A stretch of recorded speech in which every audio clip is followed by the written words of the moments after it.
Hello সবাইকে। তো আজ আমার সেকেন্ড এক্সাম ছিল কলেজের। তো আমি সকাল সকাল ঘুম থেকে উঠে স্নান করে নিয়েছি, দেন এবার রেডি হব। তো চলো দেখা যাক আজকের দিনটা আমার কেমন কাটে।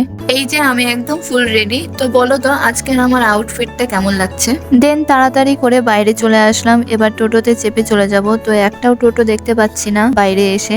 এই তো আমি এখন আমার হাজবেন্ডের সাথে যাচ্ছি। আসলে ও একটা জায়গায় দাঁড়িয়ে ছিল, সেখানে আমি টোটোতে গিয়ে নেমে ওর সাথে এসেছি এক্সাম দিতে। আর এটা হলো এক্সাম দিতে যাওয়ার আগের ভিডিও। কলেজের ভিতর তো আর মোবাইল অ্যালাউ ছিল না, তাই আর কোনো ভিডিও করা হয়নি। তাই আমি মোবাইলটা আমার হাজবেন্ডের কাছে রেখে এক্সাম দিতে চলে গিয়েছিলাম। আর এটা হলো এক্সাম দেওয়ার পরের ভিডিও। এক্সাম শেষে আমি বের হয়ে এসেছি, এবার আমি গাড়িতে চেপে চলে যাব বাড়ির দিকে। এখানে আমার হাজবেন্ড আমাকে জিজ্ঞেস করছিল যে এক্সাম কেমন হয়েছে। আমি বললাম যে থাক, যা হয়েছে হয়েছে, রেজাল্টের দিনে জানতে পারবে। দেন বাড়ি যাওয়ার সময় একটু কসমোতে নেমেছিলাম, কারণ আমার একটা টাওয়াল লাগতো, সেটা নেওয়ার জন্যই গিয়েছিলাম। বাড়ি যাওয়ার সময় আবার ফুচকা স্টল দেখে নেমে পড়লাম। ফুচকা খাওয়ার সময় তো আর ভিডিও করা হয়নি, আমরা দুজনেই খাচ্ছিলাম, তাই পেমেন্ট করার সময় শুধু ভিডিওটা করতে পেরেছিলাম। দেন এবার সোজা বাড়ির দিকে চলে যাব।